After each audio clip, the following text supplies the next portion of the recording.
What's up, everybody? Happy New Year. Happy 2024. Move over a little bit to your left, my man. See, this is what happens when we're doing this. Okay, it is the Rose Bowl. It is the year 2024. Alabama versus Michigan. All of the good stuff in life. So this is the Iceman, Matt Freites. That is Mike P. And we're here to try to basically just chat through the Rose Bowl, man. Yeah. The watch party. It should be interesting. I don't know if you can we, I can't hear myself, so I'm not sure if my audio is actually working. Yeah, you should be able to hear yourself. Oh, that's not good. Yeah, that isn't good. I'm not sure why. I can hear you, so I feel like Okay, maybe you're well, not plugged in. I'm good with that. I don't need to hear myself. You don't need to hear yourself? All right. No. You know what? Let's try that again, and let's see if that's working for you a little bit better. Can you not hear yourself now? No. How about Yeah, this? wait, yeah, maybe a little bit. How about this? Can anybody down there, out there, hear this? If you can, let us know in the comments. So, Alabama and Michigan come in, and I would say in some ways it is a strangely controversial game because you have, on the one hand, the Michigan Wolverines coming in with the sign-stealing stuff, and then you have Alabama, who a lot of people felt didn't deserve to be in there because of their loss to Texas and sort of having a down Alabama year. Yeah. And it's interesting. But I do want to say before this game is started, we do have kind of a special surprise. Normally, you just see two faces here. However, we do have a secondary cam because I think it's very important to show the fan experience, don't you, Mike? And I think here we have, right now, we have two people over here. We have our resident fan who is showing a great amount of excitement, and that is our guest picker, James Allen over there, who has selected Texas and Alabama to make it to the national championship game. So we will check in periodically with the fans of the year over there as we watch it. Oh, look at that. B2 flyover. Cool. Yeah. So the other thing to note here is noted by Mike's appearance is he is an Air Force grad. We also have a retired Air Force colonel in here, I believe, right? So we have a couple of Air Force representees here, and so that flyover definitely kind of gets you in the feels, right? Yeah, man, I like it. I always like watching airplanes fly over. That's like the most fun. Is it the most fun? Did you see today during the Winter Classic they had helicopters flying over? Yeah, they don't have the same feel. Sorry, helicopter people. I don't like those as much.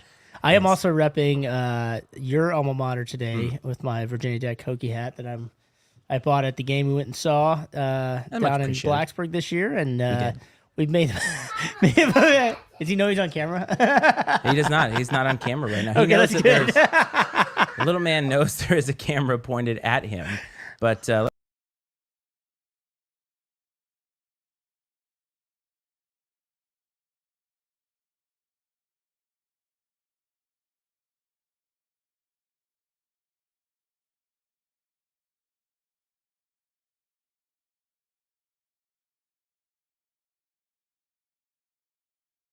So, like I said, it's always nice to check in there with our fan du jour, who's having an absolute blast out there. Yeah, he is. So, I'd like to say hello to the coach here, as he is in the comments right now. He has a sick dad, so we want to say get well to Rick out there, and he's got the kiddos today. So, Rose Bowl.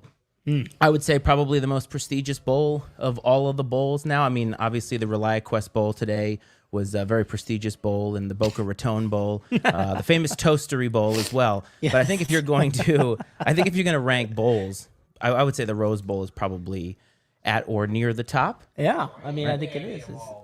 Right? Yes. Yeah. Played in one of the more famous college stadiums, actually one of the more famous stadiums, period, in this country. And of course, all of the glitz and glamour, the pomp and circumstance that goes with it, with the parade of roses and everything. Yeah. We're not getting the traditional Pac-10 Big Ten matchup as we normally do. No. But we're getting two, I would say, blue bloods of college football. I mean, it should be a good football game. I agree. And I have people that work with me. That went to Alabama and Michigan. So it should be interesting to see who's the happiest person at work tomorrow on Wednesday. That is true. It's funny. This is one of those games where now there's a couple things at play here. I feel like either one of these teams winning would not be a shock to me whatsoever. Like I would not feel like, oh my goodness, I can't believe Michigan won, or oh my goodness, I can't believe Alabama won. Right. But I think heading into this game, the spread, I think as of yesterday, was like a 2-point favorite for Michigan. And is some of that Alabama getting credit for being Alabama and all of the previous success? Or is that just really that these are two evenly matched teams? I mean, Michigan never looked bad all year. They didn't. And, I thought about that too, because I looked at it and I was like, wow, are they just being kind of, which one is getting the benefit of the doubt here? of being like, is it how much of his reputational, how much is what they show on the field? And you kind of look back. I went back and I looked at the games they played this year, and you're right. Michigan dominated and looked good in every game. I would say they looked great in every game, even Ohio State. That was never really close. No, yeah, but the competition in the Big Ten was just not great this year. It never is really, but besides Ohio State, and it's hard to judge. You can't judge by bowl games really because you never know who's playing and who's not playing. I guess unfortunately, I'd love for people to play. Like Bo Nix is my hero this year. Watching him play for Oregon this year because he wanted to. I think that's awesome. I'm sure maybe he has other motives. Whatever, man. I love the fact that he played for his team. Played today too. Yeah, but then you look at Alabama and you're like, yeah, they have a loss to another team who's in the playoff. Yes. Right. And they had a lot of big wins against some pretty tough teams. Like the SEC we thought was down, and then you kind of look at it at the end of the year and you realize, nah, they really weren't that down, and they've looked pretty good in the bowl season. So maybe the spread is about right. I mean, looking good Vegas in the bowl never season. lies. I don't know. Well, yes, that's true, except when the Raiders beat the Chiefs as 11.5. But I think that if a team is getting the benefit of the doubt, it's definitely Alabama. Because I think if you went nationally and sort of polled people who are casual fans of sports, they probably know who Nick Saban is. They probably know who Alabama is, at least tangentially. And Michigan, maybe more people who are into college football. Yeah. So I think if you're going to talk about like random people who are putting money on this game, I would think that they'd be putting money on Alabama, but the line has shifted. It was 2.5 as of the start of the game, so the money is pushing more toward Michigan in that regard. And Michigan comes in with a chip on their shoulder because of everything that has gone on. So there's all the Harbaugh stuff with, I like to say, buying a hamburger on the wrong credit card at one point or during the COVID year, right? And then everything that went on with the quote unquote sign stealing with the coach it kind of went rogue and everything. Right. So Michigan, I think, feels victim. They feel like victims, and Alabama, I don't get that sense that they feel disrespected. I feel like Nick Saban doesn't really play that card. It's just like they're Belichickian in there. We just got to do our job. Yeah.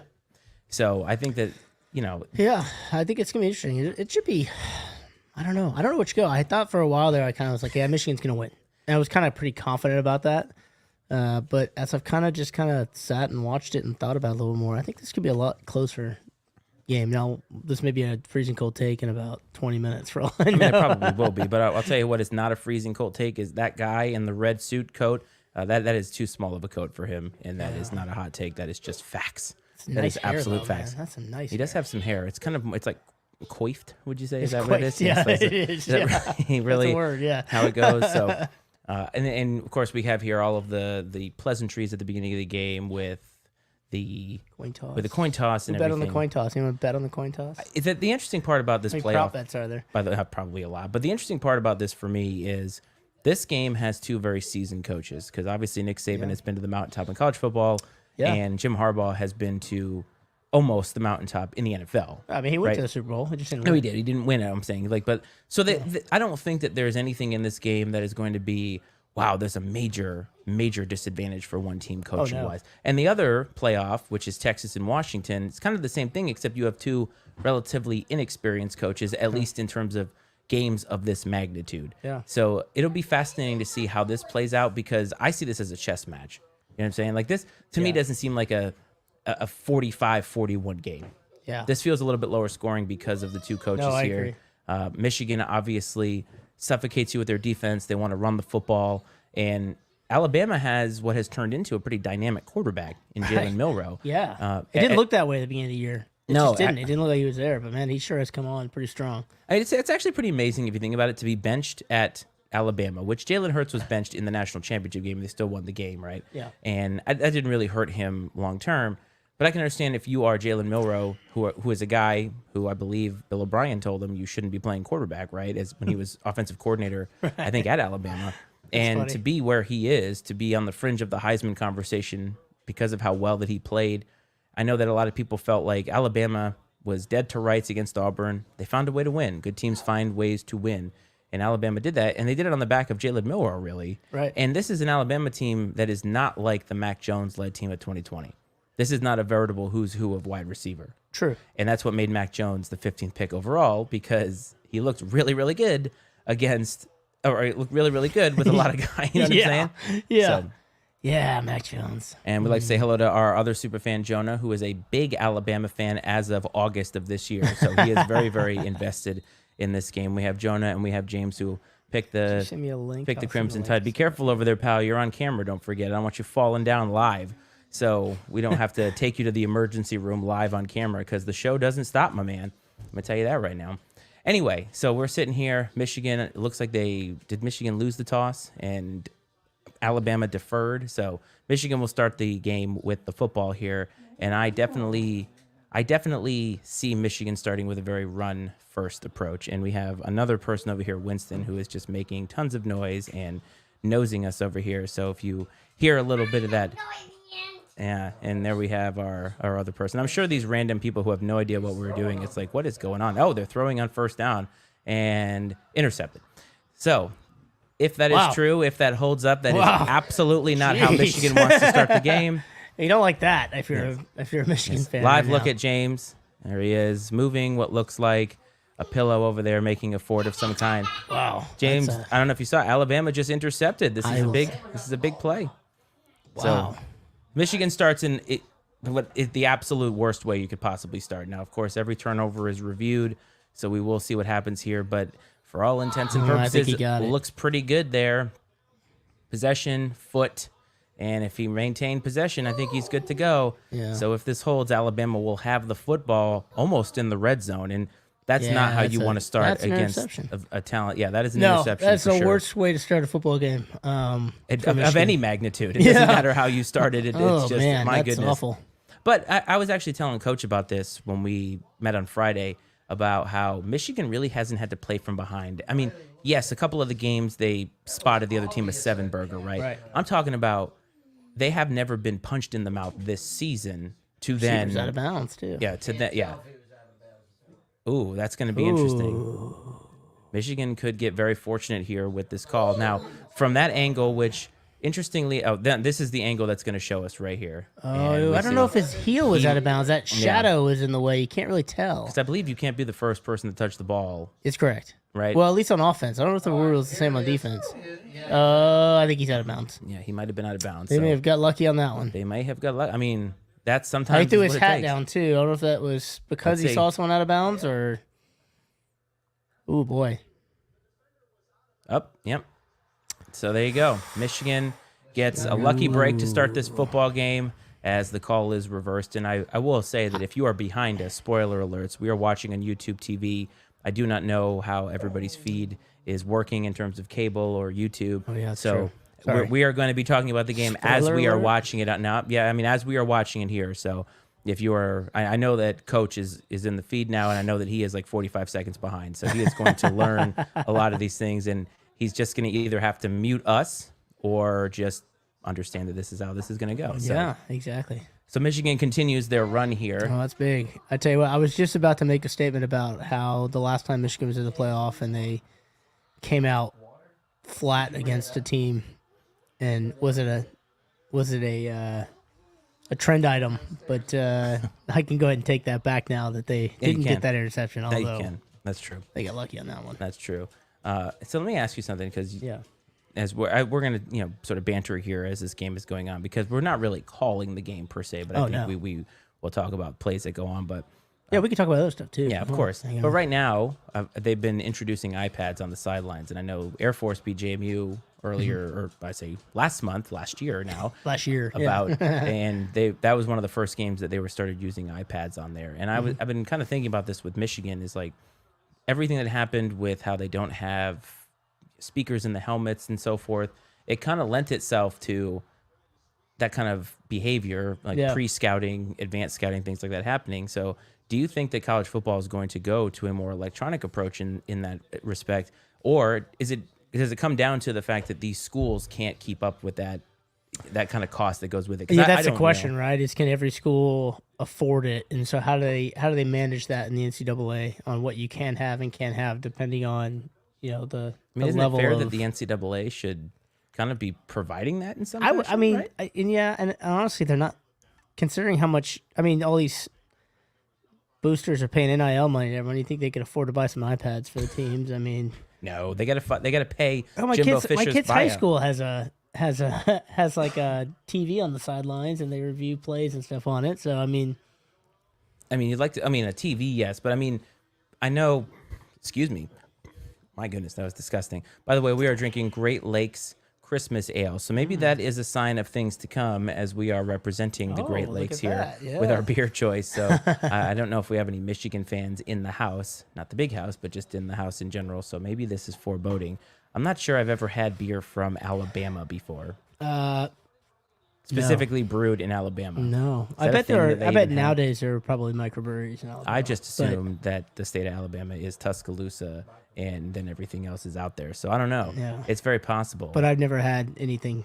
So if you're from Alabama and you know of a great and Michigan brewery, starts. nice sack. That is a great way to start your first drive if you are Michigan on defense, as they get a sack of Jalen Milroe. So this is another thing about Milroe, right? He had a great season coming in, but the lights are brighter here. Yeah. You are in the stadium playing the game, and the stakes could not be higher unless they win this game and go to the national championship. Yep. And it's interesting, too, because these playoff games, right, this is not played indoors. It's played outdoors. So you got some shadowing taking place now with the sun going down. I don't think it's hot there because it's the middle of, or it's the beginning of January. I'm sure it's nice. It's Southern California, right? It's probably 70 right now. I don't know. I mean, you would know. I know, right? It's almost like if we had some sort of machine that could allow us to look don't. at the temperature in Southern California right now. Absolutely not. We don't have anything like that. So Michigan gets that big sack, and that kind of sets him back. And our super fan is back, and he looks like he has a gingerbread cookie. So let's check in on that real quick because we need to know. Oh, yes. It's a sunny 64 degrees in Pasadena, California right now. All So right, I'll take that.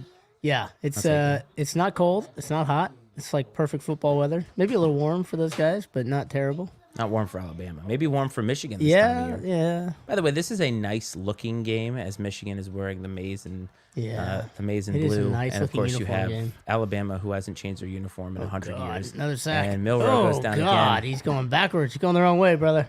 Yep, so not a great start if you are the Crimson Tide as they go not just 3 and out, but 3 and way out. And Michigan will get the ball back here with what could be decent field position given how much Jalen Milroe just lost in that regard. I'll tell you what, though, neither one of these coaches are going to use this as a neither coach is worried right now. Oh, I don't think so. It's way too early. They're early. They know better. These teams are good. It's a pretty location, though, man. It is. They're definitely, this is like the equivalent of a boxing feel out in the first round where you're kind of like trying to decide, dear. And he muffed the punt. Big old turnover there by the Wolverines right now. Like, they got lucky on that interception, but they are doing everything that they can to make this as hard as possible. I don't know why you would do like he was going for it, but he just let it fall right between his hands. Yeah, he tried to field it in stride, which, how'd he play? Yeah, I mean, if it works, it works. If it works, he's a genius, and he's everyone's favorite player. But definitely not good. Yeah, I think that this is one of those where every football player does it no matter what level. You're excited about the field that is in front of you. Forget to secure the football. In this case, though, he was looking at it. He was looking at it. You're right. In this case, who knows? The sun has a play. Look at that shadow, man. That's very possible. That sun was probably right in his eyes. Yeah. I'm actually, I mean, obviously this can't be played in a dome, but like we are moving to that place now where they're thinking about doing it with a Super Bowl, and they're thinking about doing it with like playoff games of having just neutral site games everywhere indoors. And football is meant to be played outdoors. It's been meant to be played in the elements, and not in the elements. And I think like the combination of the two, like you don't know what you can get, is I'm fine with that. Yeah, I mean, this game is not to me. To me, this game is not one of those where the elements are playing a factor. No. I mean, Other the than sun could play a factor, but the sun is not really an element. It's not like the just sun at Jerry's World, like on the 4:00 games in November, where the thing is like, it's got the windows just causing them like a what do you call it? Yep. Oh, it's caused like a magnifying effect in people's eyes, and it's just like super hot too. Like so. I don't know why you would. So Alabama gets the football back, and Milroe is going to he's close. possibly get a first down. He gave it to him. Hey, given the fact. All right, so now we know that coach is 3 plays behind us. So we're going to solid 3 plays behind you guys. This is great. Okay, wow, so what platform are you streaming on there, Coach? he's streaming in Peoria, Illinois, is what he's doing. Hey, by the way, Coach, is it snowing there? Because it was snowing at the Bears game yesterday. It was snowing here today. Sort of. I mean, Let's calm down a little bit. I mean, it's like it's it was snow, 40 but it's degrees not outside, snow. but it was Yeah, like that's snowing. true. That's true. That is It's like very winter's true. here. It's like, hey, it's winter. All right, let's check in on Senior James here. How's that cookie, buddy? Is it good? Yeah, is it gingerbread? Fresh out of the oven? That's right. That's what I'm talking about. New year, old us, buddy. That's what I'm talking about. Yeah. We're not starting Our this other year off fan on a is good- drinking, I think, an Old Busthead brewery beer, if you're wondering, folks, from Old Busthead out in... Old bust head. That almost sounds sexual in nature. I know. Where It's is that not at? good. Is that Centerville, Virginia? Sure. I don't know. It's out west. And if you're from... if you're one of these people who lives in D.C., it might as well be in California because it's just so far away and they can't drive there. I mean, Winchester is like an hour from here, so Yeah. that's a long way. People I don't go can't to do that. Winchester. They're like, oh, that's so far. I can't go to Winchester. So if whoever is watching now, we are streaming on multiple platforms here, including my personal Facebook page. But if you are rooting for somebody in this game, please let us know in the comments. We obviously know Jonah is rooting for Alabama, so we don't need to hear that from him again. I'm sure he is excited about the big turnover, but I would love to know who everybody's rooting for, because I feel like this is a game where Alabama is like a polarizing team. You know what I mean? Where they're like the New York Yankees or something. So you either love them or you hate them. Michigan, I feel like, became a villain because of all the sign stealing stuff, and maybe that's not necessarily fair per se, but I feel like Yeah, I almost feel like this could be one where people are like, I don't know what to do. it became a villain. I think it became a villain to people who already didn't like them, and That's it gave fair. them an excuse not to like them. I guess that's fair, where you're like, I already didn't know what it was, and now you're like, well, now I definitely know. I mean, I've said this before, where I feel like what they did is not the most uncommon thing that's ever happened in sports, because I feel like if you are not trying to find a way to win in the margins, you're not doing it right. And I feel like what they did, depending on how far lengths like the specific individuals go, it doesn't seem to me to be some systemic thing that is taking place at Michigan in some way. But Right. also, it wouldn't surprise me if it was systemic throughout college football, because you're incentivized to win. You need to keep your job. And Jim Right. Harbaugh had lost to Ohio State and Michigan State a lot before Yeah. the last couple of seasons. Yeah. So for everybody who is wondering, Coach has put a couple bucks in the Wolverines. Now, Coach did do something yesterday. He was rooting for Georgia to, what he said, send Florida State back 10 years by beating them yesterday, which did happen. But he also put $5 in Florida State just in case. So he would be happy either way. I was just so disappointed in Florida State just because I felt like I know they're mad about not getting the playoff, but I just feel like it's like kind of a letdown to your school, to your fans, like to put in that kind of performance, just be like, yeah, we're not gonna play anybody, screw it. It's just kind of messed up, man. I don't like it. But That's my hot take. But that gets to like a thought process of opting out and so forth. And because I think there's an old school mentality of, well, you should play for your school, right? You owe it to your school to play and finish or whatever. And I think that Yeah, I mean to a degree, right? there is a level. I can understand where it's like you not put for a lot your of work school, into but for your this. teammates. Yeah, I mean, look at the teammates they let on the field that day. They got to let their other teammates get embarrassed Yes, on national television because they didn't want to play. and Whether it was the school's decision or their decision, I just don't like it. I just feel like go out there like why not try to prove everyone wrong? It's like no, we do deserve to play. We do deserve to be in this playoff. and the other on And the if other they side lost of the and coin, they'd be upset, maybe they're just trying to hedge their bet. I don't know. but on I the just other don't side like of the coin, you also have to think about their future. So, like, if they're going to be an NFL prospect, Nope, I don't think he got then yeah, he might not have gotten it. But do you go for it here? If you're Alabama, it. Was that third one? it was 3rd and 1. Do you go for it on 4th and like 75% of a yard? I would Yes. think so at this range. Yep. This feels like a game to me where points are going to come at a premium, and right now you're sitting at what, like 50-yard range? I don't Longer- think it's desperate to go for it. No, not desperate, And but I don't, think that college it's kickers wise, that's a long field goal. Especially Alabama, they're not really known for having good kickers. yeah, this isn't Rodrigo Blankenship here, the second coming. But yeah, I think that this is a situation, in my opinion, where I think Nick Saban would be aggressive because of the down and distance, because of where they are, and so forth. Look at that. And I Sully's feel on. like- Sully works with me. No, very good. He's my betting guy, so he can talk to you about his betting his betting style for the bet the underdogs in NFL action at the beginning of the year. And looks like they gave it to him. And then Alabama breaks a huge run. There it is. Without any flags. This will be some kind of a score, Brad. I don't want to say that here, but Brad brings up a good point as Alabama opens the scoring here with a 34-yard rush by Jason McClellan.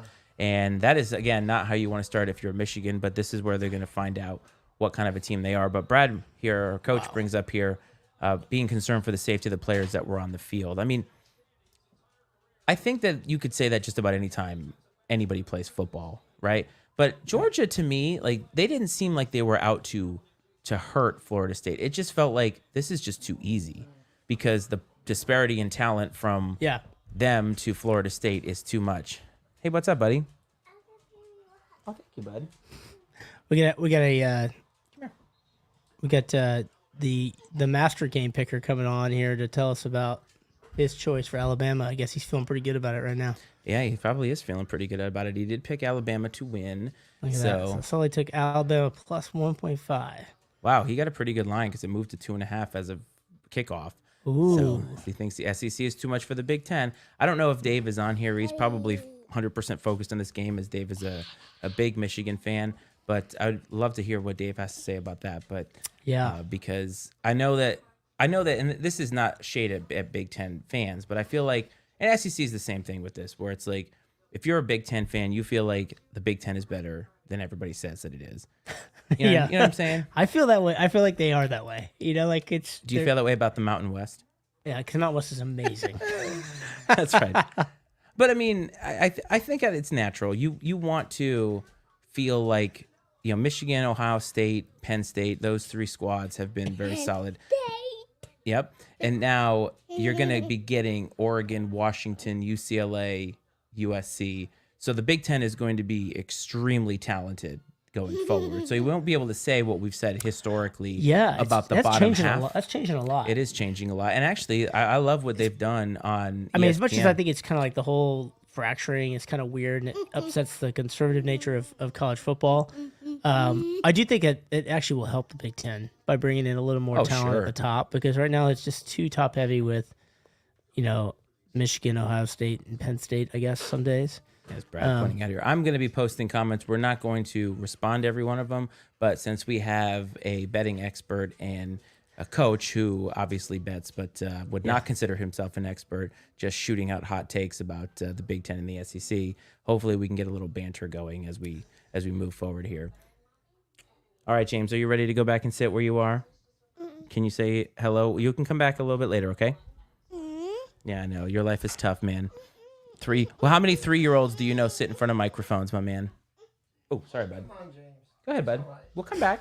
You can come back. He can come back I'm after. trying to get our Michigan alum here to join into the banter a little bit. Yeah, we do need to join into the banter a little bit. We need banter. Bantering is good. Bantering is good.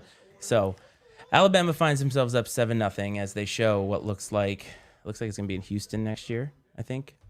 Or is that one of the playoff games or something like that? The semifinal? Is there a bowl game? Is there a bowl game in Houston? Which one would it be? Cotton Bowl? No, that's in Dallas. Oh, I don't know. But the Cotton Bowl doesn't exist anymore. They play it, I think, at like Cowboy Stadium or something. No, whatever. You know, Yeah. who knows? So, Did you watch the Rose Bowl parade this morning? I actually will tell you, I don't think I've ever watched a Rose Bowl parade, and that's not. It's not like parades are fleeting now.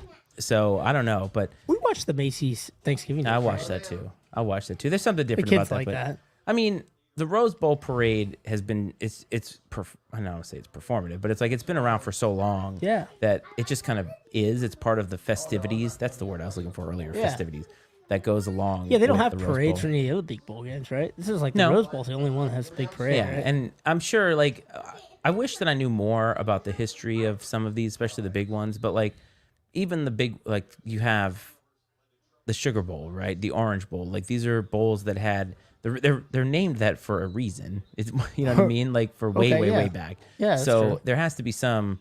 I mean, the Cotton Bowl, obviously, which who knows if there's any. Who knows like what? But like they were named those generic things. Like there was never the famous Toastery Bowl, which is just let's find some sponsor. Although the Pop-Tart Bowl did amazing work the other night. Where Was there a Pop-Tart Bowl? So there was a Pop-Tart Bowl. Have you seen this? No. I don't know if anybody else has seen this that's watching right now, but the Pop-Tart Bowl was interesting because they had a Pop-Tart mascot walking around all over the place.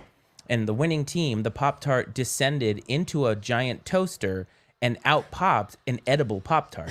Like a giant edible Pop-Tart that the team got to eat off of. Really? Yeah. Like they actually got a giant edible Pop-Tart with their logo on it? I don't know about that, but it was like a giant frosted Pop-Tart that looked exactly like the Pop-Tart mascot that descended like Han Solo into the carbonite thing. That's exactly what happened. I feel like if you have a bowl game named after Pop-Tarts, you have to do something like that. Yes, but also I've never seen a ritual sacrifice on national television of the mascot. And that was the first time I'd ever seen anything like that before, where you see this and it's got like a sign and it's like waving goodbye and then out pops the actual Pop-Tart. It was interesting.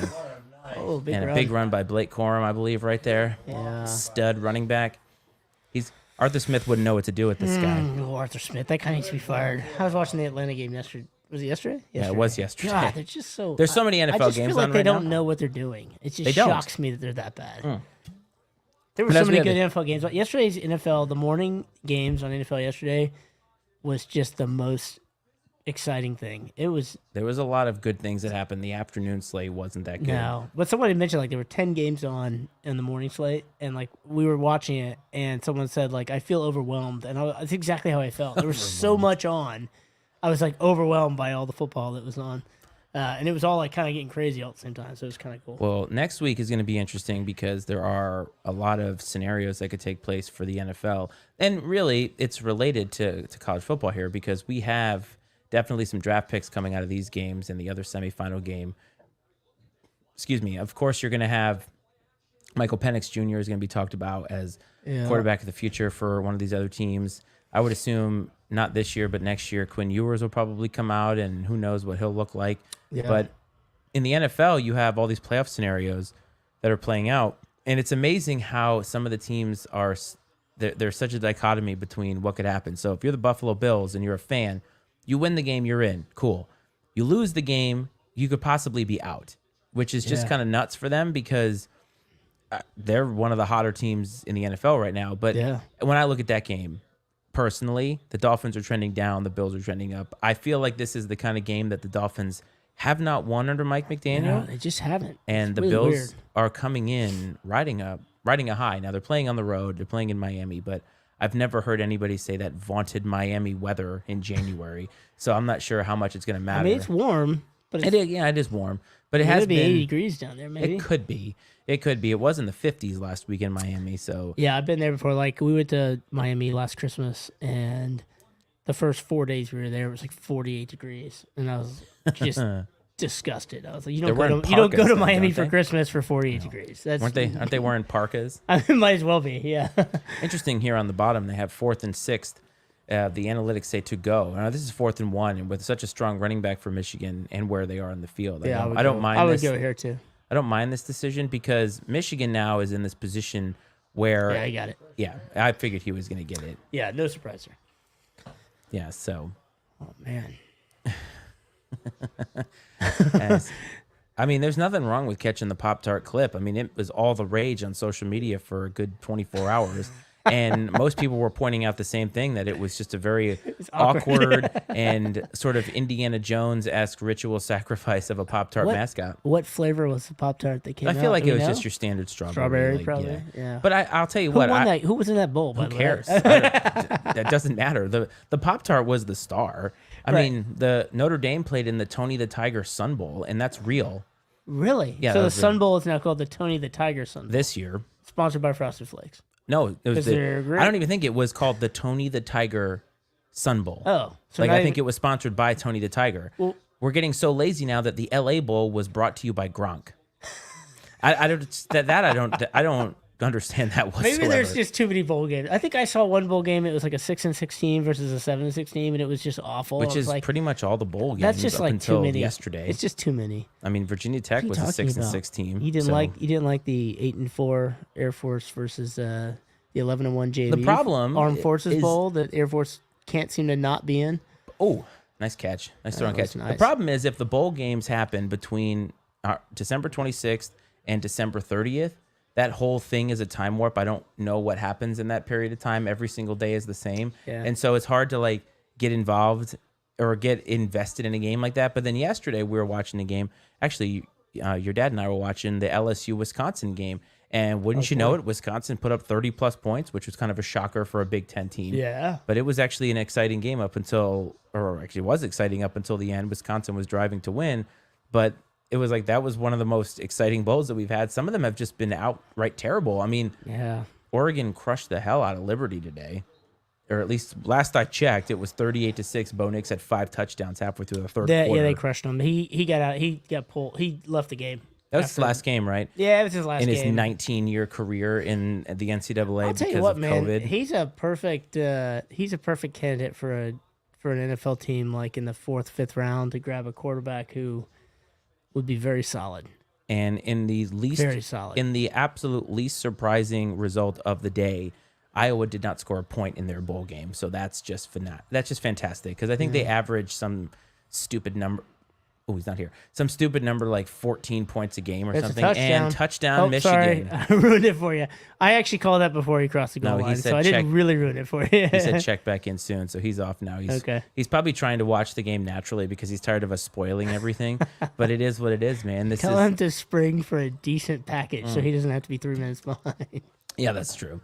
I mean, I think he has cable, so we're running on streaming, which is interesting because you would think cable's faster normally. supposedly, but for us it seems to be ahead. Now, normally we had been behind. I think it's really where he lives.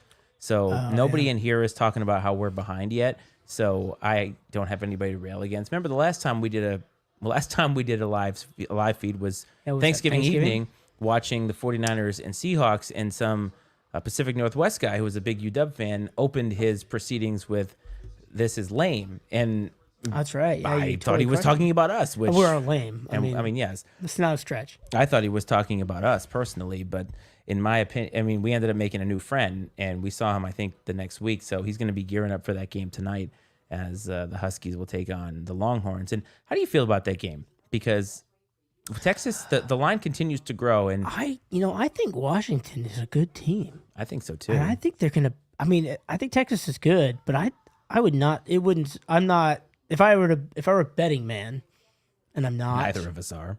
I'd like to hear Sully bet on this one, but I would bet on Washington. And I don't normally do that in the Pac-12, but I just feel like they're a pretty good football team. I like Penix personally. I think he's a good quarterback, and he's got a lot of experience.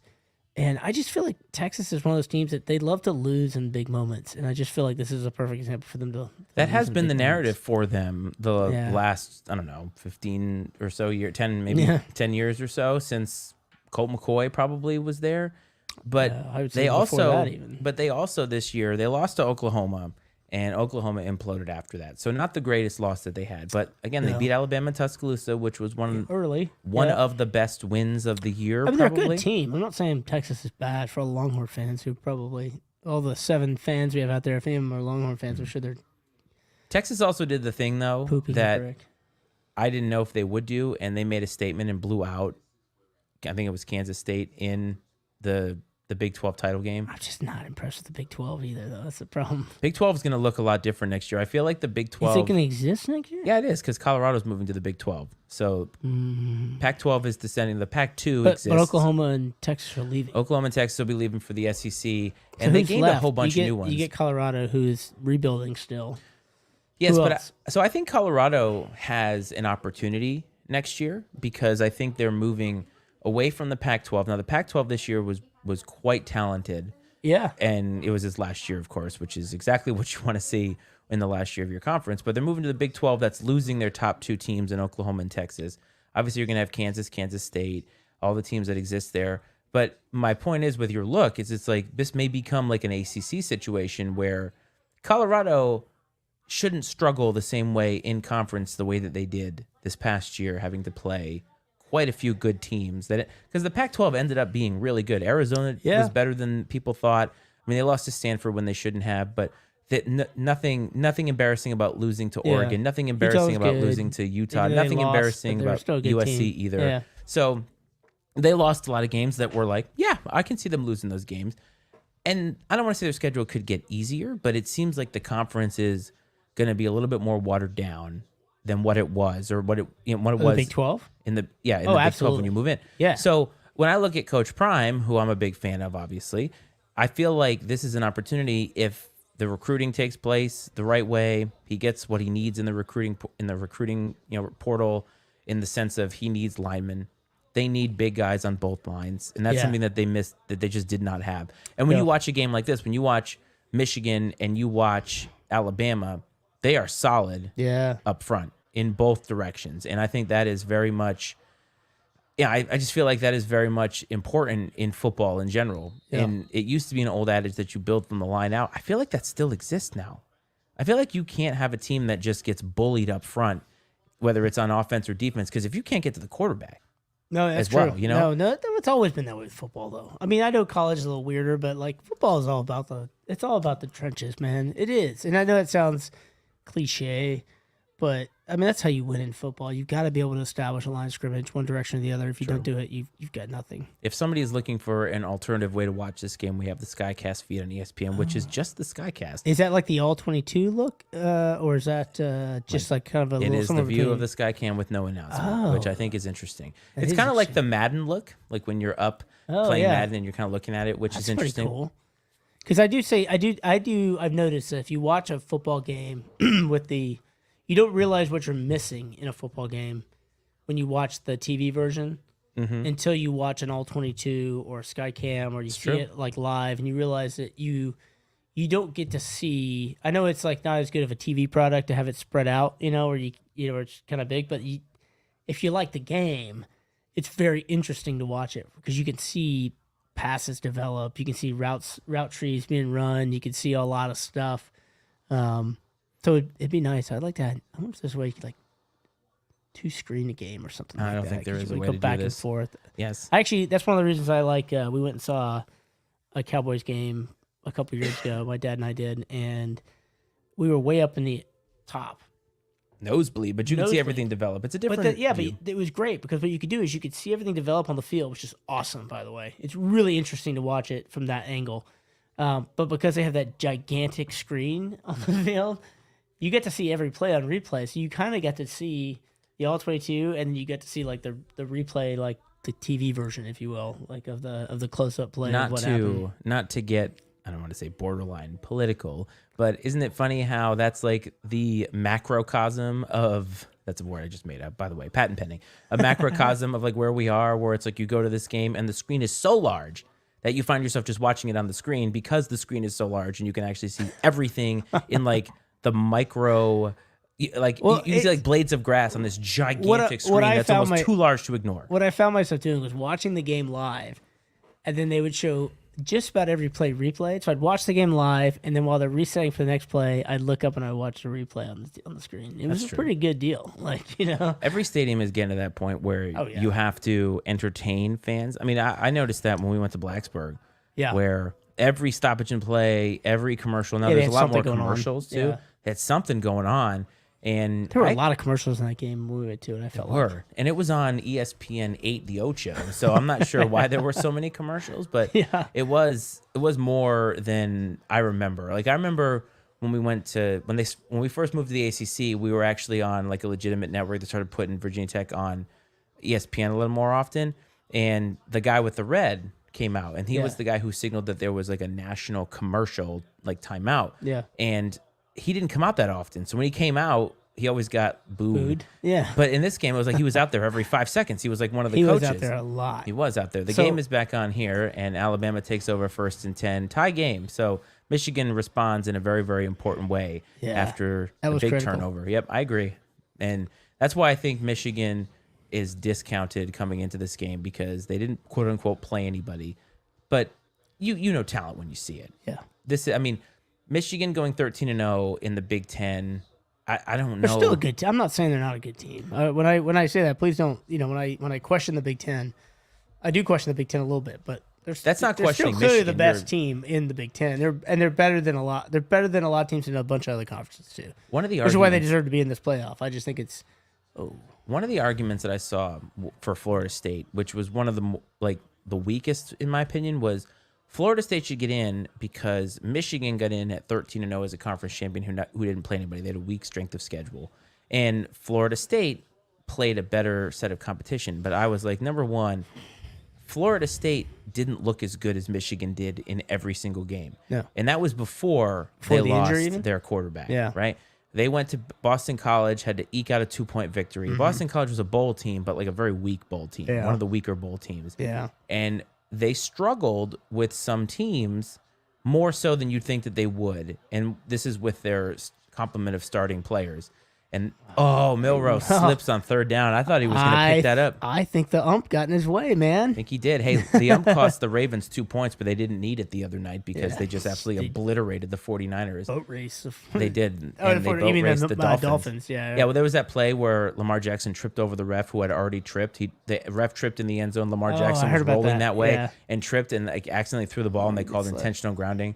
So it looks like, he might have slipped because he was trying to avoid move the a ref. different direction. Yeah. Yes. But that's kind of where Jalen Milrow has a similar skill set to guys that have been there recently. I mean, Tua used his legs, but not quite as much. Tua has a cannon for an arm. The kicker tried to sell it. Yeah, the kicker, of course, tried to sell it. If you're a punter, man, right? If you get hit in any way, you're going down. Right. In any way. Like, Yeah, you got to kick it like this. Like perfect. Like this guy's a soccer player, this is man. Look at this. perfect. They got the guy on the ground. well, he's not holding quite a his soccer leg. player yet because they haven't brought up that spray that they spray on him, and then they just like magically get up. That's like back teen, right? Is it? Everybody remember The what problem back is, teen see, was? he made the mistake. He's holding his leg. Well, let's see. Not even close. Oh, come on. He's holding his leg. He needs to be holding his head and like being like, ah. The thing is like, if they were to ever review He's this, selling right? it. If they were ever to review this, they'd be like, "Oh, that guy wasn't even looking at the punter. How can we consider this violent contact in a sport that's like super violent?" Right. It's just that the kicker never gets touched, and so when he does get touched, Yeah, it's like he's like, "Oh a my toddler God." who falls down and is like, "Oh my These God, guys are really big. That hurt. my life is over." It's like in Family Guy when Peter falls down, and he goes, "Ah." Yeah. Just like over and over and over again. That's they're walking him off. Do you see this? He'll be this fine. Is great. Trust me. He'll get on the bike on the sideline. He'll be great. I was gonna note though. So there were not. Thankfully, I went to the Virginia Tech bowl game. Yes, You chose, I chose to not go.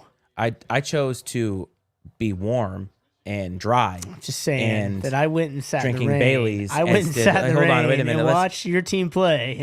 Can we get a live look at the person who also made that decision? Can you do what you just did? Yeah, that's right. Yes, nodding. Yes, that's correct.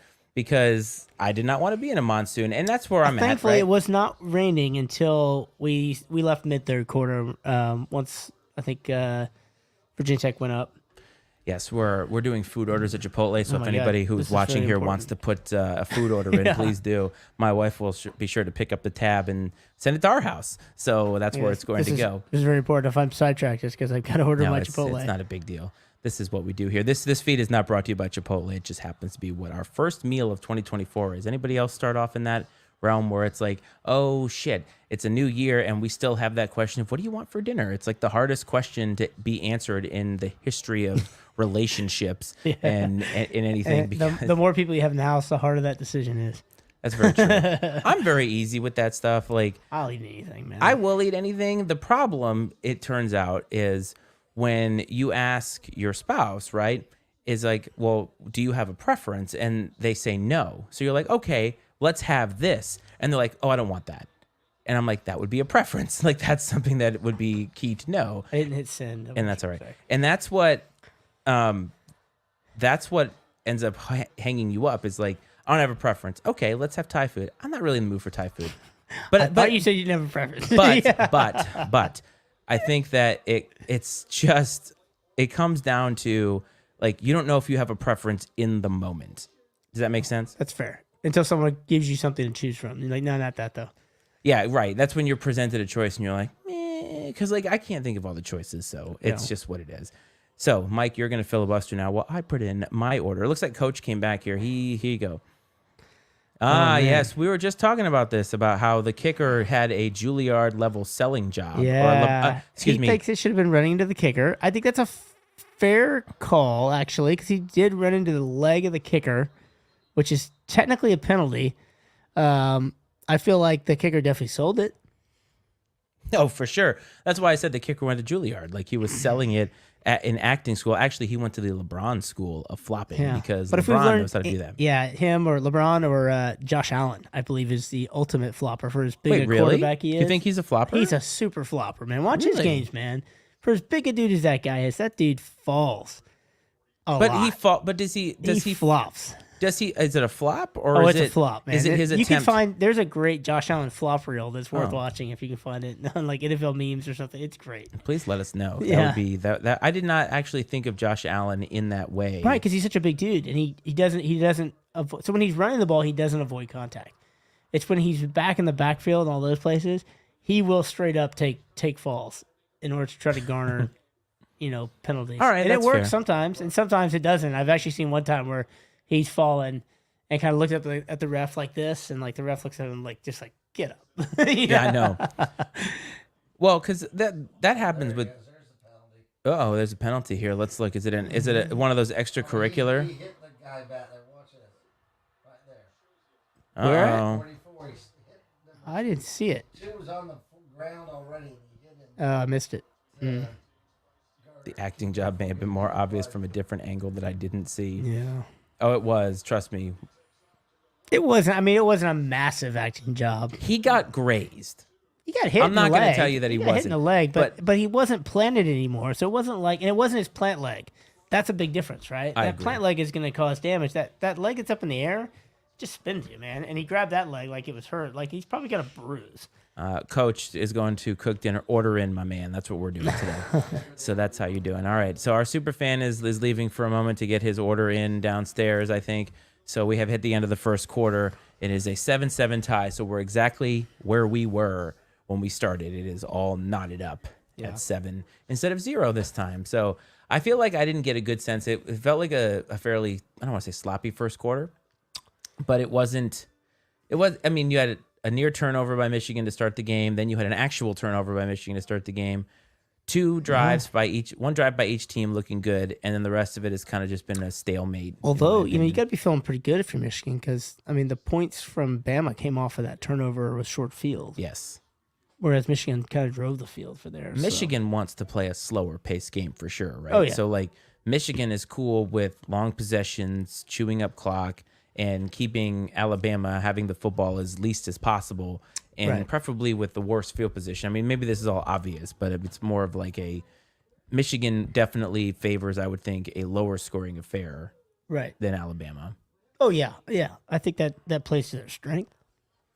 I mean, it probably does. That's Although- more like Big Ten football is like Yeah. in the trenches football or something like that. Although you could say to Alabama, too. I mean, Alabama's a bit of a defensive team as well. So I think this is just a good matchup. It really is. It is a good I'm matchup. excited to kind of watch So this while we're play out. switching over to the quarter, let's talk about something that has been hot off the presses, and that is eligible receivers downfield for the Detroit Lions, which came up the other night.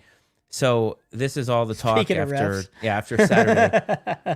So I have thoughts on this because I think that many things could be the same, or many things could Can be be true true. at Sure. the same time. Yeah. I think it could be true that the Lions, number one, got too cute on a play of that kind of importance when you have to make sure that multiple guys are deeming themselves eligible, right? So I'll let you finish. Hold on.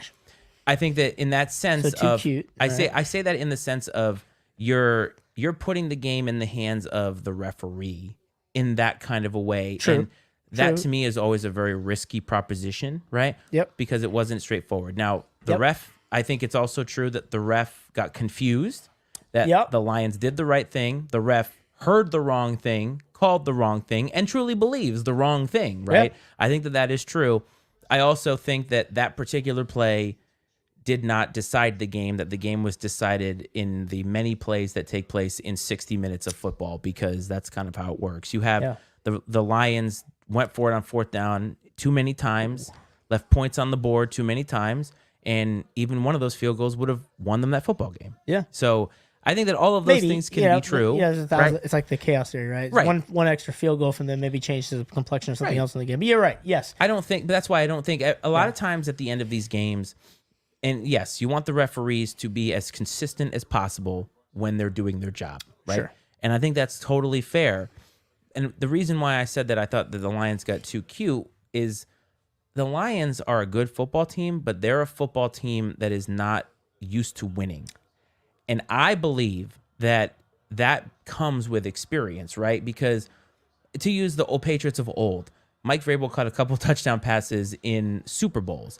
Never an issue with declaring and lining up incorrectly and things of this nature. Yeah. And so I'm not saying it's a Dan Campbell problem. I'm saying that they're a new football team, or a new football team in terms of winning. And when I watched them, I was like, that looks like a team that isn't used to winning in the biggest of spots. That's the kind of stuff that you see from teams where it's like, ooh, that's not a mistake you should be making Right. at that point in the game ever.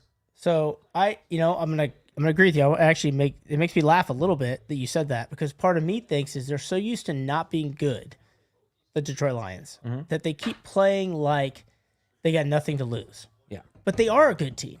They're a good team this year. And you don't have to play like there's nothing to lose. You don't have to always go for it on fourth down when you could kick a field goal. Or more importantly, you try the trick play. And I would argue that I don't think they were being too cute. I think they were being the right level of tricky with it, because the whole point of them sending 3 people over there was to try to make it harder on the Cowboys to determine who the actual eligible person was. I get that. 70 had been eligible all night when they did this stuff. Eligible 70, eligible 70. Okay, we're going to swap it this time, but we're going to send 70 over there too, and we're hoping the Cowboys don't pick up on 68 being eligible. Yes. So that's the right level of subterfuge. The problem with that level of subterfuge is it carries risk. Yes. The risk is that the ref, who's used to seeing 70 all night, doesn't hear 68, and so then he announces 70. On the flip side of that, they announced it in the stadium very loudly. Yes, they that did. 70 was eligible. And I guarantee you that the Dallas Cowboys defense on that play was not paying attention to 68 because 70 was eligible. The way that they defended that definitely looked like they were not anticipating You that looked guy at to it be- because yes. you saw the defender look at 68 and be like, 68's not eligible. Why is he catching the ball? That's not right. But even beyond that, okay, so it doesn't work out. Dan Campbell, you have 2 more chances. 2 more chances to win that football game with 2-point division, 2-point conversions. The second one, you got a penalty to go in your way. There's an interception by Dallas, but it didn't go that way because the guy was offside. So the penalty goes back. So you have a third choice. At any point there, Detroit could have kicked the extra point and gone to overtime. They are a good football team. You could trust your football team to win. Dan Campbell is so used to having a bad football team, he doesn't know how to play with a good football team. It's very possible. And so he keeps putting them in positions like, we got to do whatever we can to win. It's like, you can win by going to overtime. So I feel bad that it got mixed up, although I would argue that refs, I know the refs happen. make mistakes. So I want to point out the comment here, because Brad Allen is a solid ref, but that ref team has now, from what I understand, been demoted. They're not going to be doing playoff games because as a team, they have had too many bad games this year and been under scrutiny from the NFL. So I don't know, again, like everything that goes into it, but it seems like this is a crew that has struggled as a crew in that way. And again, let's go back though before, because I'm going to go one more point. And this is my point with that 2-point conversion should have never happened because Detroit never should have had the ball again. Sure, Because there was if you and the remember on referee first called down, that incorrectly. Yeah, the incorrect call on tripping on the tight end for Dallas when it was clearly number 97, Aiden Hutchinson, tripping on first down, which was an 8-yard first down run, which would have been a 15-yard tripling penalty, which had 15 yards onto the 8 yards and been an automatic first down. At which point Dallas would have just been able to run the clock out, and the game would have been over. It would have probably been 20-13 because they probably would have run the clock until they could kick a field goal or run it out completely, depending on how that works out. Yeah, the game would have never got to the 2-point conversion. So, while I don't like that refs make mistakes, whether Brad Allen made a mistake or not, I think he maybe misunderstood. He got confused in the moment. Whatever happened there, the reffing team made mistakes on both sides. I can't sit back there, and I'm a homer. I'm a Dallas Cowboys fan, so I like seeing Dallas win football games. I didn't feel good after that win because it was ugly execution at the end of that thing, even with the fake tripping call. The second down throw was stupid. Well, I was going to go into all that stuff. We can go into that, and I don't know if it's McCarthy or Dak Prescott that made that call. Yeah. But that more was like clearly, a Dak Prescott. I feel like it was, and it sucks because you're like, dude, just throw it to the. There were 2 guys open underneath. You could have thrown it to. You wouldn't have got the first down, but you get taken clock time off. Right. That was Point the being, clock time. Yes. Refs impact games. They impact every game. Trust me, I'm a Dallas Cowboys fan. I see it all the time. It was nice just to be on the plus side of it this time. Well, I think it's different now. And by the way, the game is back from the half. Michigan come out and completely dominated Alabama in that first drive that Alabama got the ball where Jalen Moore was sacked twice. So Michigan has the ball back. Nice. But about 12 minutes to go in the third quarter. So we'll see what Michigan has up their sleeve going up. But I just think Soleil said it right. They were 5.5 underdogs in the game, and they almost won. Meh. so. When I watch this game, I take away a couple things. I feel like either of these two performances from these teams wouldn't get it done against better teams in the NFC. Not against 49ers. Right? Certainly not against the 49ers. Oh, cool. My father is calling me, and it is live here on the. I have to decline him. Anyway, Unless so he's trying to call the show. he is not trying to call the show. He doesn't even know the show exists. I can tell you that right now. So I feel like both of these teams looked bad in general. There was decisions that took place all around. Like you talked about the missed tripping call. Well, then right after that, the Dallas Cowboys did something that was really stupid, right? So like these things happen. You should have heard me ranting and raving around the backyard. I was watching this game with the guy course. by the fire. I was so angry about that call. I almost probably got us a noise complaint. They are not like that. That's the thing that's why I said like these games are a collection of things that take place that if you do one differently, it could change the entire complexion of the game and so forth. And I feel like for every missed call that takes place at what feels like the wrong time, and this happened with Kadarius Toney a couple weeks ago. It happened to the Chiefs last year when Mahomes was hit late out of bounds. It happened to the Chiefs last year in the Super Bowl when they got the defensive holding call on one of the last plays of the game. When they happen, it comes down to consistency. And that's what I think it bothers people, because I think there is a perception of a lack of consistency. You know what I'm saying? Yeah. Where the referees call games differently. They seem to be under more scrutiny. But I think that has a lot more to do with the fact that we have so much more information now, and these narratives and videos and so forth get put on social media, our right? Our view of the game is so I agree. Good at home that they don't have it in real time. And so we forget that they're having to watch this thing in its fast time, And I could see maybe in the last 2 minutes of a game, or last 5 minutes of a game, of a half, if you want a little more overhead control on some of the big calls like that, like on that tripping call or on that call where they actually go back and try to, although I don't think you can really do much about the 2 minute, because then it's basically the word of the ref against. Oh, I agree. Yeah, there's nothing you can do there. I mean, of course the Lions are like, we definitely reported. And people are like, yeah, see, the Lions said they reported. Of course the Lions are going to say they reported. Why wouldn't they say anything else? Well, that's why I say there's so many moving parts in a play like that, as you pointed out, that it feels like a play that is. I mean, because you want to be, you want to put yourself in a position to win, and you want to make sure that you're doing something that is non-conventional. Because one thing the Cowboys did in that game that other teams do a lot too is 1st and 10, run the football right up the middle. And it's every time. I mean, this is supposedly a dynamic NFL. Let's run the ball for 0 yards on first down. Or less than that. or less, or less, right? And I mean, it's one thing when that's your bread and butter, but even Michigan, right, running the football is their bread and butter, and they're throwing play action. And I don't mind those kind of plays when you're in an obvious down where it's okay, this is a good running spot. You have to sometimes, and Mike McCarthy's the one calling the plays. So that's the weird part about this is you went from Kellen Moore, who was dynamic, but also did a lot of the little things wrong. Really wrong. And then you have Mike McCarthy, who kind of does, it's almost like he's using this year to that's why I'd like to know what that play call was. I can't imagine it was throw it to the back of the end zone. Throw it to the back of the end zone and make sure to stop the clock. Yeah, I have to imagine it was hey, if you can run it, run it. Yes. If it looks like it's stopped up, go for an easy completion over the middle for a couple yards. I don't care. Just stop the clock. Make sure the clock runs. I'd like to hope that's what was said, and then in the moment it just got dorked up. Torqued up. I mean, it's very possible, but I guess it's all gonna play itself out next week anyway. But seeding wise, that could have something to do. We could see. Well, no one saw Philadelphia losing yesterday. I think that was kind of I made that joke with it's not going to affect seeding because San Francisco's going to get the first seed and Philadelphia's going to get the second seed because there's no way they're going to lose to Arizona or New York. And isn't it nice? They wouldn't surprise all of us with that. Isn't it nice to be in a position now where the NFL doesn't have the drama that the college football playoff has, where it's should they have gotten in? Should they got in? It's this is our record. These were all the tiebreakers. Boom. This is it. And next year in college football, we're going to get the 12-team playoff, which I don't know exactly how that's going to work. I was always under the impression that if you won your conference, you'd get in. So even no matter how many losses you had, if you won your conference championship game, you were going to get in. That would make sense to me. It would make sense to me as well, because I feel like the way that the playoff works now, it's not really like it doesn't value winning your conference. It does and it doesn't, because non-conference champions have gotten in before over conference champions. So I like the fact that those It teams depends get on what in. conference you're in. It does, but I like the fact that those teams get in now because it makes it more interesting. Yeah.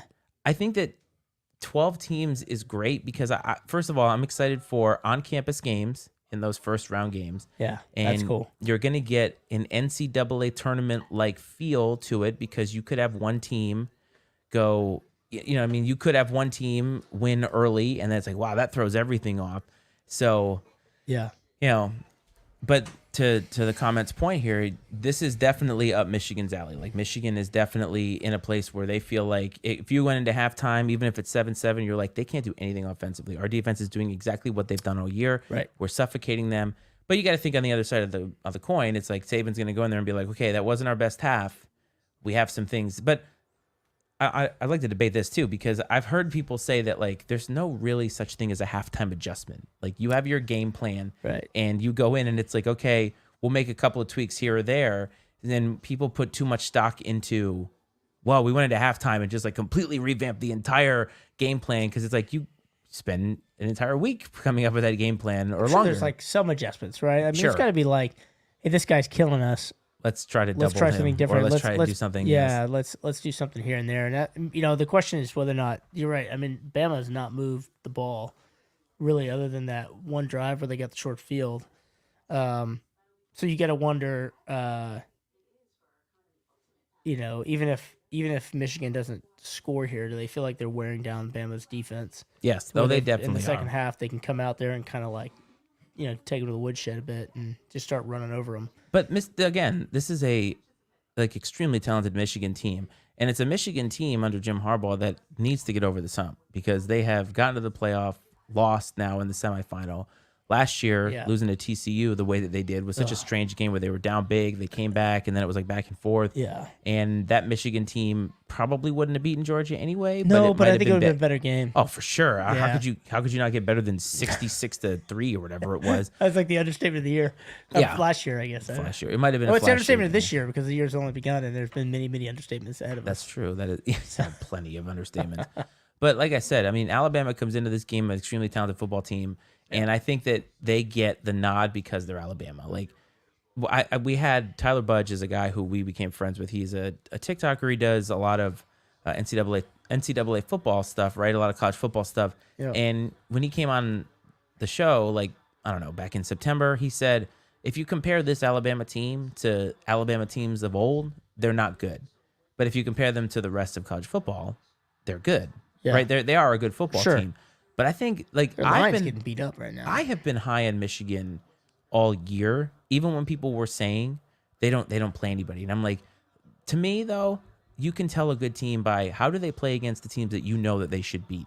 Right. And they obliterated just about every team that they played that you knew they should beat. Yeah. And even if they went down 7-0, it's like I think they went down 7-0 to Rutgers. They won like 52-7 or something like that, or 31-7, where their defense was. I call them a boa constrictor, where it was like if you got down to them, it's hard to play. It's hard to play to play catch at up it. Yeah. against Michigan because their defense is that good, is that talented, speed, and Alabama now, like you said, like they said, lucky to be in this football game, given the fact. I mean, if not for that turnover, it's 7-0, but.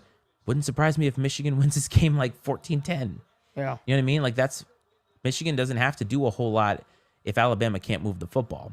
I mean, 11 passing yards is terrible. Not great. He's got no pass protect. Oh God. Yeah, See, exactly. the thing is, they're getting beat on the line. I actually like that comment about trying to screen because I think that could. The thing that Dallas Cowboys can't do. Run a screen pass. They've gotten 2 of them this year. Hey man, that's a step up. Well, thing is that to that commenter's point, I mean, Michigan is bringing the heat. Yeah. They're able to get to Milroe with 4. So obviously, if they're blitzing, they're getting there even heavier.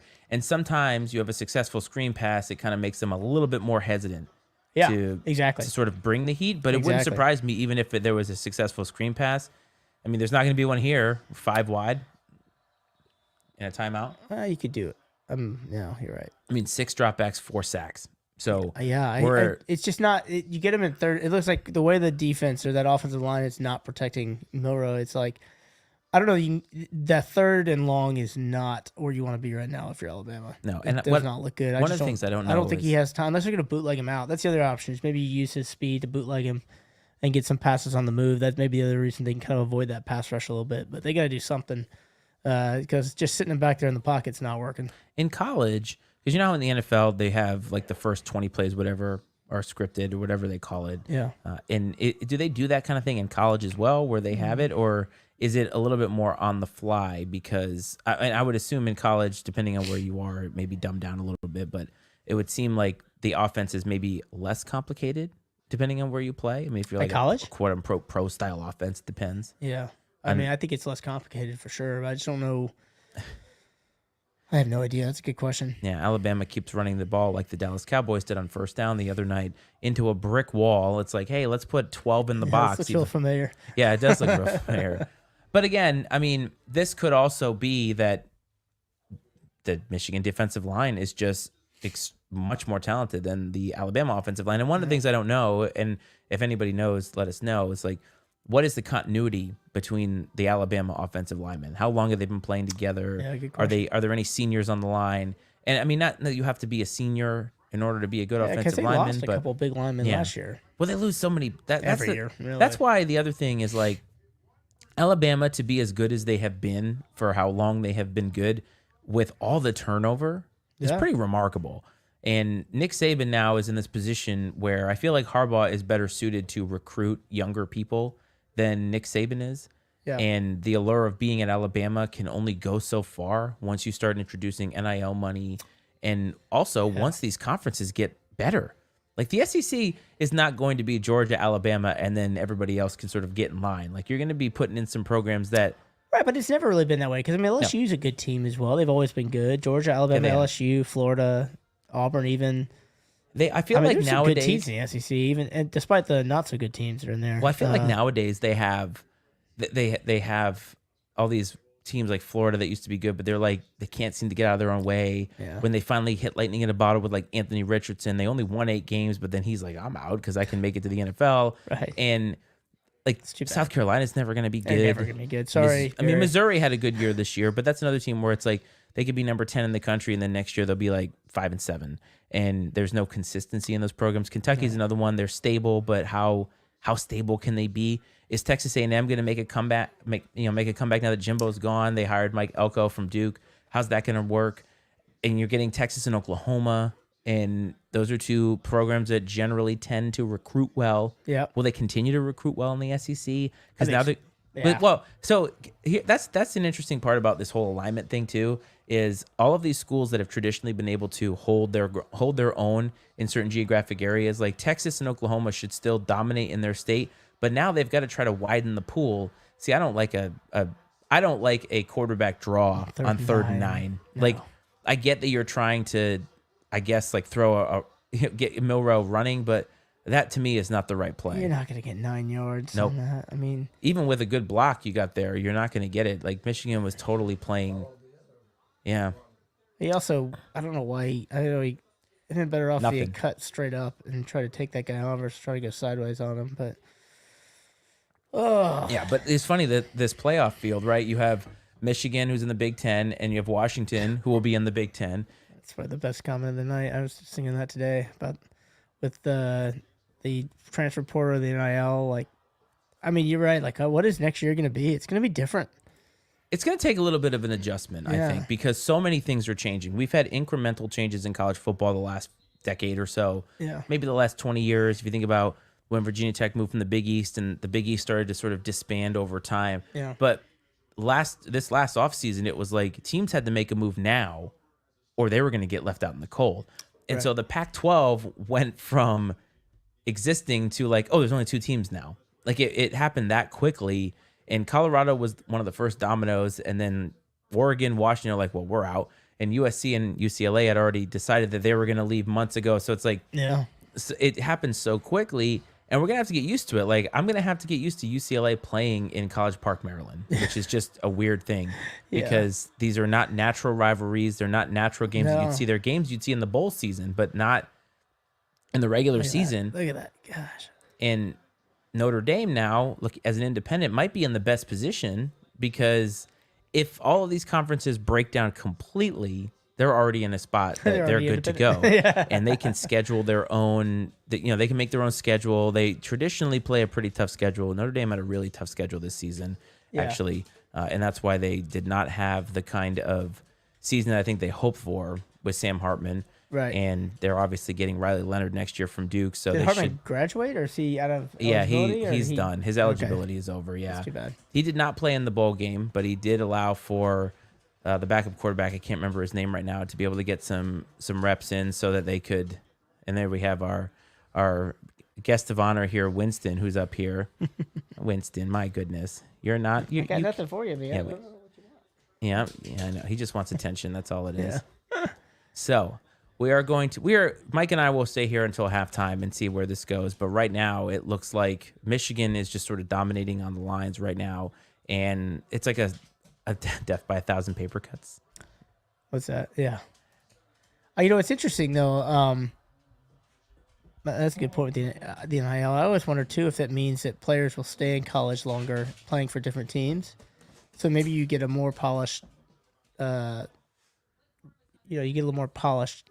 So I think what's going to happen. I think what's going to happen going into the NFL, Yeah, I think especially at the quarterback level. I think what's going to happen is I think that the top tier players are probably still going to be incentivized to go to the NFL because you want to make more money on a longer period of time. So if you're like a Marvin Harrison Jr. staying at Ohio State an extra year to make $20 million, when you can go to the NFL and make more over the extent of your career, because you could get just as hurt in college as you can in the NFL.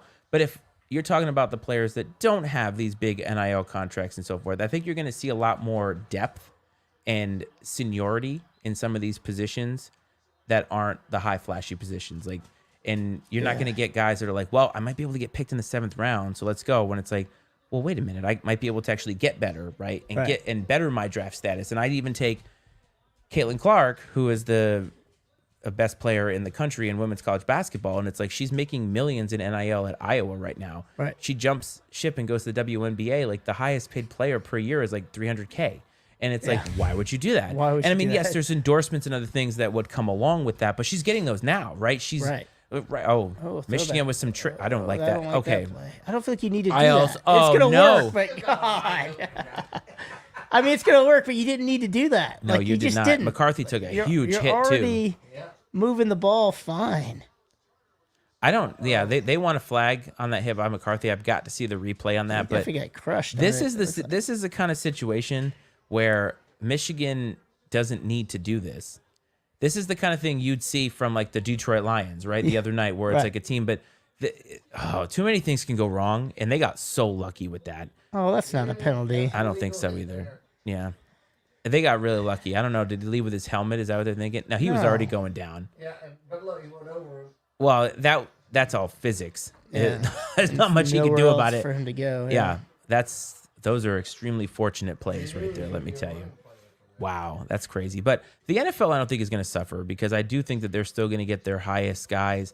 And if anything, the NFL crop may end up being better. Yeah. Maybe not as flashy, right? Maybe the depth positions will be better. Yeah. Talent. Maybe your they'll have more time. depth chart will be more talented because guys will stay in school a little bit longer to get some of those reps. But then, of course, you have on top of it the XFL and the USFL combining. And I'm hoping that this is a move toward an actual minor league system for the NFL, to where guys who don't get drafted can go to get reps and get experience. Because Yeah, it's hard though because I agree. The problem is NFL teams, they want those guys in the building. I know. And they don't want them to be playing on some XFL team, even if that's technically a minor league system. They want to have them at training camps. They want to have them in the building doing their stuff, and they don't want them to be going and doing other stuff. They want that's what I think it's gonna be difficult to figure out. I think they can maybe do it, but it's gonna be hard. I think they can, but I mean, there's just not enough room for everybody in the NFL. 53-man roster, like you're gonna have to.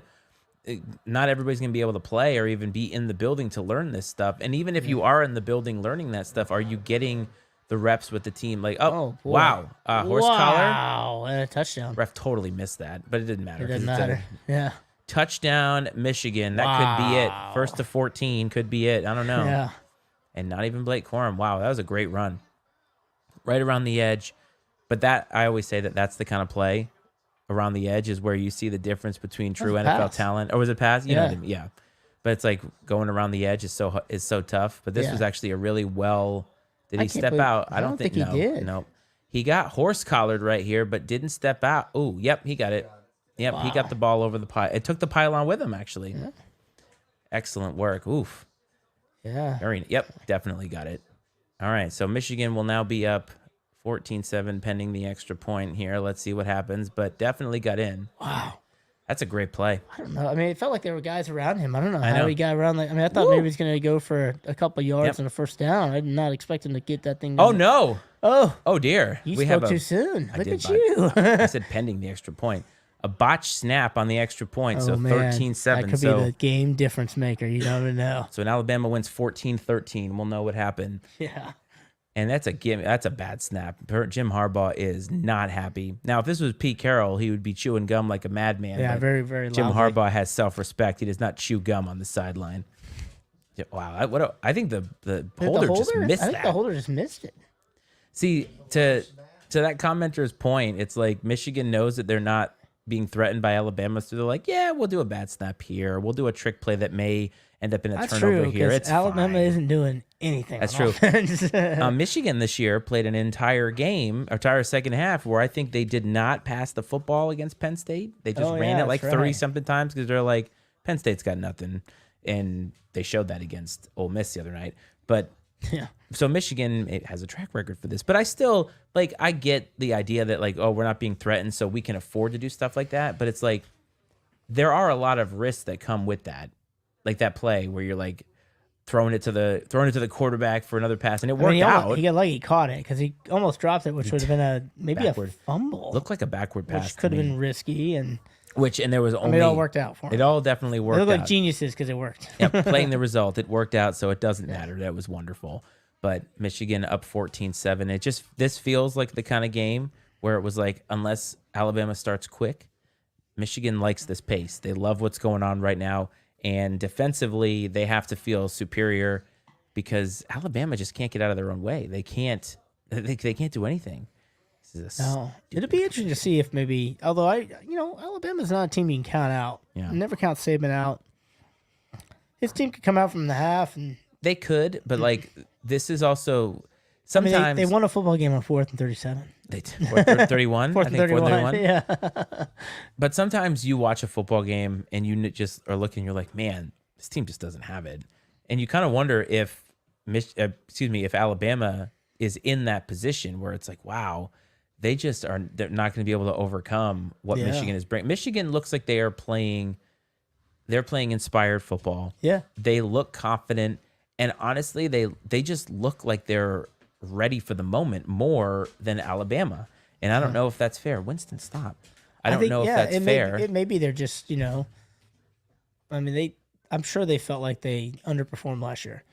They know? definitely did. But then we find out that they had all this advanced scouting for TCU, and TCU knew it. So TCU decided to change everything at the last minute, which is hard to do, by the way. Good move, TCU. But then, of course, it didn't matter because TCU got obliterated by Georgia in the final. So, Right.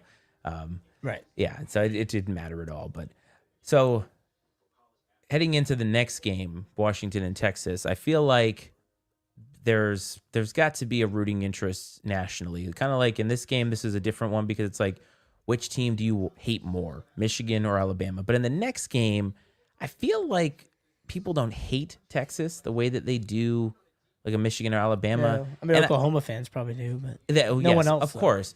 But I feel like the national fan is somewhat indifferent about Washington. oh yeah. And Yeah. that is interesting because it's like, Yeah, I think most people don't even realize University of Washington exists most days. You think so? I think it's kind of a afterthought if you're not on the West Coast. and well, I guess they are. Yeah, I guess if you're not, I mean, they also don't play their games at a regular time. No. You don't get to see them too often in prime, like not even in prime time, but you don't even get to see them too often in times that matter. Although I think when they played Oregon, they played them at like 3:00.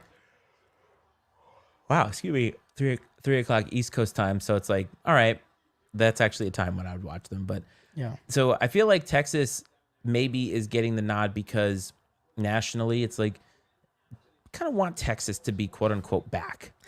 Yeah, fair? I think there's a lot of people that feel that way because I feel like they've been threatening to be back, for years, for the last couple of years, and they found a way to like falter every season at a really unnecessary time. And this time, it just happened to wear out to them that falter against Oklahoma didn't kill them. Yeah, because in Oklahoma, like shit Because normally the bed against that's what they Kansas the do, next day. right? They lose against some team, and you're like, all right, well, there Well, it goes. And and then they they just kind struggled. of struggled the rest of the game, but they didn't struggle. They came back from the struggle this year. Yeah, and So I'm sure a lot of people would like to see Texas back. It's just such a storied program. And they struggled against some teams, lesser opponents like Wyoming, but they actually didn't lose to them, and they ended up coming back and looking Right. pretty impressive. But I asked Brad this the other day about the four Catch. schools that are in there, the four he got it. coaches, I guess. Which one of the schools do you think is under the most pressure, like in to win of the four? Because I had a thought that Brad did not agree with that I think would Michigan share is. here. You think so? Yeah. Because I wondered if Michigan was definitely, if you think about their fan base and Harbaugh and needing to get over the top and all that. But I'm like, if Alabama loses, like, do we start thinking about a leash? Oh, look at this. Wow. Penalty? No penalty? No, I think he just played it well. Do we start thinking about a leash for Nick Saban? Because how many years can go by without a national championship for Nick Saban? Now, this will They'll let only be 3. They'll But let him play. you think so? Yeah, the fact that he gets to the playoff is enough for them. I know it's just, I'm sure they want to win, but I mean, I don't think that this is anything for them to be worried about. I think Harbaugh and them, because you get the the little things, right? Those little things where like they feel like it's them against everyone because the NCAA is against them or whatever for whatever reason because they didn't go to this or they gave him a hamburger or they had the sign stealing thing, and then they lost last year, in the semifinal, kind of in ugly fashion. There's got to be a little bit of like the fan base going like, listen, Harbaugh, like you're doing great things, but you gotta let's turn it into some wins here where it really matters in this playoff. And so, and Texas, I think just being in it is a big deal for them. And then Washington, I think it's just a matter of, I think they're just happy to be there. Yeah, honestly, I don't think there's gonna be, I'm sure the Husky fans are just happy to be back, to be in it. I guess to an extent, but like I was asking a Texas fan yesterday, like, do you feel, are you nervous about the game? And he was like, I mean, yes and no, because I was like, is it one of those where the team has been so up and down after? Because this person was at the school, I think, when Vince Young was playing. So it's like you've seen the highest of highs that Texas has to offer, and they've been so close to being a national presence again. I don't want to say back, but like close to being a national presence again. And it's like they make this playoff, and does that feel satisfying? Like, is that a good first step? And you're like, all right, like this is something to build upon because you want to be relevant nationally, or is it kind of like, this may be our only shot, so we've got to go. I don't know. You know what I mean? Like, I don't know how Texas fans feel. This person was like, I mean, I want to bring it home, but it's also not going to be like a failed season if Texas doesn't work. Yep. Just to say, started having, movement on that drive. They go and a false start. Well, as the commenter pointed out, they started passing the ball, which is a much needed adjustment. Because they weren't getting anything running the ball. And you saw that they started passing the ball, it was working, and he actually had time, which is a change up from what he had before. And then they were able to run the ball in that last play, because I think they maybe made Michigan think twice about stuff. But yep, what did he do? Move the ball? He probably did. Yeah, you got a Jason Kelsey. Yeah. Who likes to move the ball up a lot. He moves the ball a lot. Here we go. He's got time. Milrow down the field. No way. Oh, nice play. That was a great defense. That was lovely. Yep. But they're taking chances now, and that kind of tells you that Michigan has a strong stranglehold in this game right now because Alabama feels like they need to start taking chances. Yeah, down the field. They're playing a little bit looser. That worked though, man. Look how much time he had. He did. That was actually one of the better drive. Oh, this is one of the better drives for the offensive line. They just did not have. Milrow threw it a little bit late, I think. Maybe threw it. I don't know. Yeah, it's just a little bit. I'd love to have seen that receiver trying to go for that ball. Yeah. In the air, elevate forward a little bit. So we got a comment about an SEC-bound Texas team should hammer a Pac-12 team. I don't know if I agree with that. Like, them being SEC-bound, like, who cares? I mean, that's just money. But, I mean, they do have a talented team. Milrow, running for that first down, putting the team on his back right there. They needed that. That was a have to have. Yep. I mean, I wonder about that too because I used to say I just always thought the Pac-12 was just not very good. But Well, they I weren't. think Washington and Oregon were actually really good football teams this year. they were a very good football team. Now, Utah, Winston, stop. Utah ended up having a decent season despite the fact that they did not have Cam Rising, their starting quarterback, Right. who tore his ACL in the Rose Bowl last year. He So still didn't play, did he? He Did did he not play at play. all? Like Nope. mop up a little bit to Nope. kind of get warmed up. He did not play at not all. play at all. Is he going to Yeah. play next year, or is he just going to go to the draft? I think he's going to play next year. I don't think that he sat out because there was early in the season the talk was that he was going to come in and play. He ended up not playing at all. So it was like, wow. But Utah still had a decent season despite all of that. Their backups played really well. Yeah. And you also had Oregon State was good most of the season. Now, again, you can make the argument that they did not look good away from Beaver Stadium, right? Yeah. So it's like, is that true? DJ Uiagalelei, who was their quarterback, is now going to be a Seminole next year. So he's transferring from there because they lost their head coach and like all of their coaching staff got gutted. So of course you're going to transfer there. But God, so many transfers now. Yep. I can't keep up with it. yeah, Arizona had a better than expected season. They did. Which was kind of strange, to be honest with you. But I guess when I look at the Big 12 this year, I was like, I mean, they didn't look that different from the Pac-12, did they? Texas did beat Alabama. Oh, they this year, did. though. Oh, yeah, That's yeah, the yeah, thing. yeah. So I keep kind of going back to that. Like they did I beat agree. Alabama though. So I they, agree, and, but- and I think their quarterback is good. Oh, yeah, I Like think yours so. is good, and Yeah. so it's just a matter of, maybe I'm wondering if when I said like I don't know, I think Washington can win this game. I wonder if I'm just so used to Texas kind of failing. Oh, that's maybe a face mask, is it mask. not? And there is no call there. There's 40, Interesting. That's a time is ticking away that's in a big Alabama. no call if they I miss agree. that face mask. Yep. And maybe it wasn't. Maybe he got his shoulder pad. I don't think we're gonna get lucky enough to see the replay though, because they're gonna have to go. 30 seconds left in the half here. Alabama looking to put up some points. And God, no. You gotta be on the. You That gotta is- be looking for that, Milrow. What's he doing? That is exactly what you don't need. Alabama needs to take a timeout. They 65 do. wouldn't get right around it. Yep. I mean, God, he didn't even see it come. I don't know how you don't feel that. Yep. So Alabama will have a field goal attempt here to close the gap to 13-10 before the half. Oh, yeah, And two guys who play guard against. this is the rare 13-10, possible 13-10 That game was some that feels real like 23-10. breakdown on protections there. Who went the wrong way? 65 did not. Yeah, he's like, oh crap. Yeah, he's like, what am I gonna do? Yeah. Yep. That was one of those no chance. That play had no chance. Back there to help them. Yeah, what happened there? I would love to go back and see that play, see if they missed an actual face mask or not. Yep. So 8 seconds left. Michigan looking to they would love a block here, obviously. But if Alabama's down by 3, I don't think you get panic mode from Saban with that. no, Any not mode. at all. But Or Alabama. I think Alabama, that team has been through enough this year where I bet they don't panic it. But down by 3. I still feel like Michigan feels extremely confident Yeah. after that first half, where it's like, all right, we turned the ball over, gave up a touchdown on that turnover, but really did not give up a lot of yards, did not give up a lot of points. So, You're anxious about something.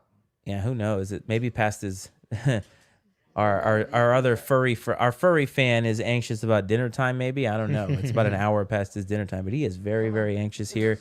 But we will watch through the end of this kick, and then we will sign off for the evening so we can enjoy the rest of our first day of the year of our Lord 2024.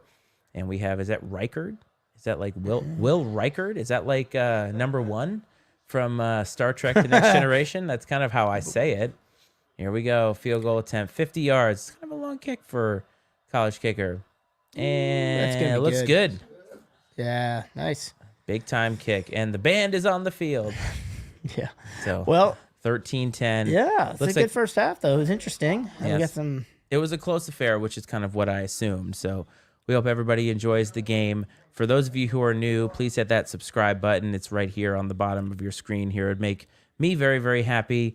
Coach and I will be back next Friday. We may do something this coming Friday. We may do something between, but probably not.